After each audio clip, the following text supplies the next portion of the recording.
Hi, I'm Linda, and life has thrown me more curveballs than I ever imagined. 5 years ago, I thought I hit the jackpot when I married John. He was charming, successful, and seemed to genuinely care about both me and my daughter, Emma. I already had Emma from a previous marriage, and John brought his son, Tyler, into our new blended family. I was determined to make it work, treating both kids equally and with all the love I could give. Emma, sweetie, how about we invite Tyler for movie night? I'd suggest, trying to help the kids bond. Emma would nod eagerly, always willing to try. Can we watch a superhero movie? Tyler likes those. I'd smile, proud of her. That's a great idea. Why don't you go ask him? But more often than not, Tyler would shrug off the invitation. Nah, I'm good. Got plans with my friends, he'd say, barely looking up. John would reassure me, wrapping an arm around my shoulders. He's a teenager, Linda. It's normal for him to want space. I'd nod, trying to silence my doubts. You're right, I just want us all to be close. Things took a turn 2 years ago when my parents passed away, leaving me a sizable inheritance. I was determined to use it wisely. John, I think we should set some of this money aside for Emma's future, I suggested one night as we sat together reviewing paperwork. He nodded, but something in his eyes unsettled me. Of course, but we should think about Tyler too. He's closer to college age. A twinge of unease crept up my spine. Tyler's mom is handling his college fund. Remember, we agreed on that when we got married. I know, he said, a bit too casually. I'm just saying we should keep our options open. I should have paid more attention to that moment. I should have seen the red flags. My best friend Olivia even tried to warn me. Over coffee one afternoon, she gently raised her concerns. Linda, don't you think John favors Tyler a bit too much? She asked cautiously. I bristled at first. What? No, he loves both kids equally. Olivia raised an eyebrow. Are you sure? I've seen how he is with them. It's different. I waved it off, more to convince myself than her. Blending families is hard. We're still figuring it out. Just keep your eyes open, okay? And remember, I'm here if you need me, she said, squeezing my hand. I was grateful for her support, though I didn't realize how much I'd need it in the months to come. As time went on, a nagging feeling grew inside me. Something was off with our finances. Bills I thought I paid were showing up overdue, and our savings seemed to be shrinking faster than I could explain. John, have you noticed anything strange with our bank statements? I asked one evening. He barely looked up from his phone.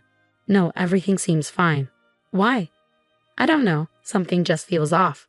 He finally met my eyes, his expression unreadable. You worry too much, Linda. I've got everything under control. I wanted to believe him, but then I found it, a withdrawal for $5,000 that I hadn't made. My heart raced as I dug deeper. The more I looked, the worse it got. Multiple large withdrawals, passwords changed without my knowledge. Panic set in. That night, I called Olivia. Liv, I think something's really wrong, I said, my voice shaking. She listened as I spilled everything, John's dismissive attitude, the unexplained withdrawals, the changed passwords. When I finished, she was silent for a moment.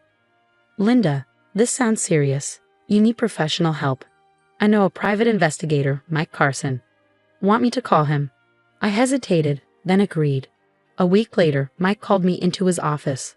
The look on his face told me everything before he even spoke. Mrs. Thompson, I'm afraid I have some bad news, he began. John hadn't just been making a few unauthorized withdrawals. He'd been systematically draining our joint account, transferring large sums to an account in Tyler's name. Mike slid a document across the desk. I stared at it, struggling to process what I was seeing. Money meant for both our children's futures, money from my inheritance. There's more, Mike continued. John told Tyler this money was a gift for his future. Tyler's been aware of this for some time. That night, I confronted John. I'll never forget the look on his face, not guilt or shame, but irritation, as if I had inconvenienced him by uncovering his betrayal. Tyler needs it more, John said, as if that somehow justified everything. He's closer to college age. And what about Emma's future? I demanded, my voice rising. What have you left for her? John had the audacity to shrug. There's a savings bond in her name. That should be enough. I was speechless, but the betrayal ran deeper than I could have imagined.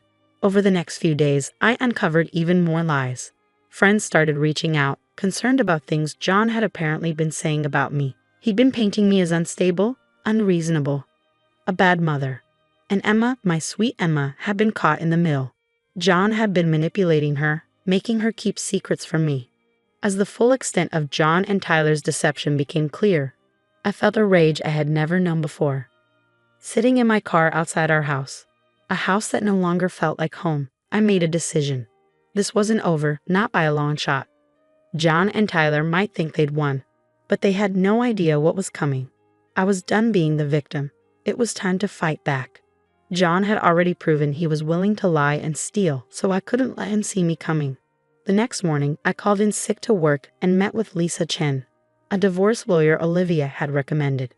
Based on what you've told me, Linda, we have a strong case for financial fraud, Lisa said, her eyes sharp behind her glasses. But we'll need ironclad evidence. Can you access all your financial records? I nodded, determination hardening inside me. I'll find a way. At home, I played the role of the dutiful wife, pretending I'd moved past my suspicions. John bought it hook, line, and sinker. I'm glad you've come around, honey, he said one night, kissing my cheek. I knew you'd understand eventually. I forced a smile, bile rising in my throat. Of course, dear. I trust you. Meanwhile, I was gathering evidence as if my life depended on it. I reached out to my company's IT department, spinning a story about a personal project. Hey, Sarah, chirped Alex, our resident tech whiz. What can I do for you? I'm working on tracking some old transactions for a side gig, I lied smoothly. Any tips on how to trace digital money transfers? Alex's eyes lit up. Oh, I've got just the tools for that. Let me show you. Armed with Alex's tech know-how, I dug deeper into our finances.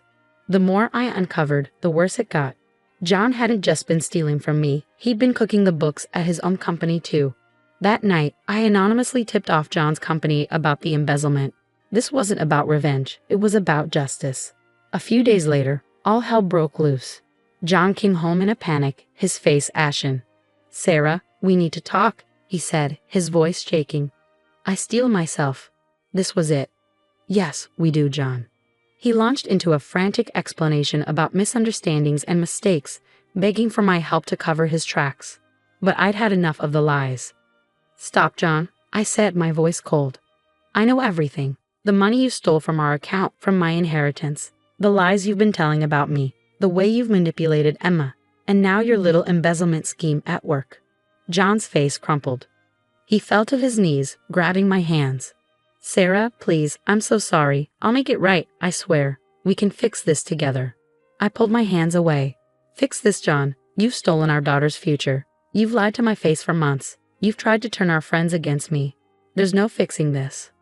But I love you, he pleaded, tears in his eyes. We can start over. Please just give me another chance. No, John, I said, my voice steady. It's too late for that. We're done. As I walked away, I felt a weight lift off my shoulders. The road ahead would be hard. But for the first time in months, I could see a future where Emma and I were free from lies and betrayal. The next few weeks were a whirlwind. I remember sitting at the kitchen table, Emma working on her homework beside me, when my phone buzzed with a news alert. Local accountant under investigation for major fraud. The headline screamed at me. My hands shook as I read the article. Emma looked up, concern in her eyes. Mom, what's wrong? I forced a smile. Nothing, sweetie, just some work stuff. But I couldn't shield her from the truth for long. The police got involved, freezing John's assets, and Tyler's too. That same day, I filed for divorce, citing financial abuse and fraud. Lisa, my lawyer, was a godsend through it all. We've got him, Sarah, she said, her voice fierce. He won't get away with this. As the truth came to light, our friends and family were stunned. I'll never forget the look on my in-laws' faces when they learned what their son had done. We had no idea, John's mother sobbed. Sarah, we're so sorry. Tyler, confronted with the reality of his part in his father's schemes, tried to backpedal. He showed up at our door one day, all bravado gone. Sarah, I swear I didn't know where the money was coming from, he pleaded. I just shook my head. Save it, Tyler. You're old enough to know right from wrong. The hardest part was telling Emma. We sat her down one evening and I explained as gently as I could about her father's betrayal. But why, Mom? She asked, tears streaming down her face. Why would Dad do this? I pulled her close.